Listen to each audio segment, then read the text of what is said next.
اوضاع بلوچستان رو و شرایط ابتدا، شرایط معیشتی مردم رو از زبان شما به صورت اختصار بشنویم تا بریم سر وقت این مسائل ناامنی که امروز در بلوچستان بیداد میکنه. در خدمت شما. منم درود و سلام عرض میکنم خدمت شما. خیلی ممنونم بابت دعوتی که کردید. من متشکرم از همه شما بینندگان عزیزی هم که اونجا هستند، خدمتشون سلام عرض میکنم. خیلی من همیشه برنامه شما رو دنبال میکردم و خیلی هم خوب هست و توی این همه رسانه حداقل یک تلویزیون اومده وقت داده به مسئله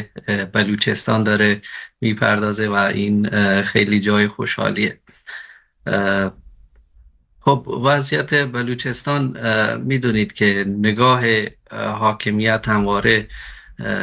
متفاوت بوده با اون چیزی که در سایر مناطق خصوصا مناطق مرکزی ایران دنبال کرده. موضوعی که اونجا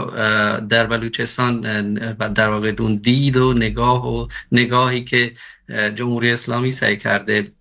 نگاه کنه به مردم، به منطقه، نگاه کاملا امنیتی بوده. همواره سعی کرده از طرق مختلف فشارها و فشار بیاره روی مردم، منطقه، چه از لحاظ اقتصادی، چه از لحاظ ایجاد اشتغال، ایجاد زیرساخت، همه چیز و این رو سعی کرده که به هر حال نذاره که بلوچستان علی رغم پتانسیل های خیلی خوبی هم که منطقه داره، معادن و به هر حال منابع زیرزمینی و حتی همین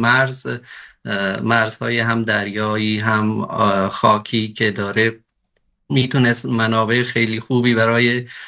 بهتر شدن وضعیت اقتصادی و معیشتی مردم باشه، ولی متاسفانه همون نگاه امنیتی همیشه باعث شده که بلوچستان از همه لحاظ عقب بمونه و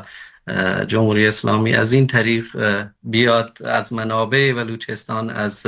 پتانسیل هایی که اونجا هست استفاده کنه، اون منابع رو از بلوچستان خارج کنه و در مناطق دیگه اونا رو انتقال بده. نمونهش رو میتونیم مثلا همین آب دریا رو بگیم که در کنارش چابها رو، دشتیاری یا مناطقی در قسمت حتی گیاوان زمین مثلا سیریک و میناب و این مناطق هم حتی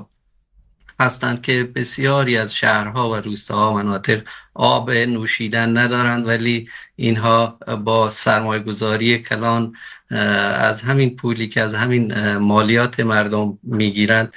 اومدن سرمایه‌گذاری کردن، آب رو انتقال دادن به مرکز ایران در اصفهان رسوندن، ولی در بلوچستان متاسفانه مردم تشنه هستند و این همون نگاه امنیتی هست که همواره جمهوری اسلامی به مردم بلوچ، منطقه بلوچستان، نه تنها استان سیستان و بلوچستان بلکه سایر مناطقی هم که بلوچ نشین هستند و قبلا جدا شدند از بلوچستان، مانند جنوب کرمان یا جنوب خراسان جنوبی و همچنین شرق هرمزگان، همین نگاه رو داشته و سعی کرده این منطقه رو با یک دید کاملا امنیتی نگاه بکنه. بله، بسیار بسیار سپاسگزارم.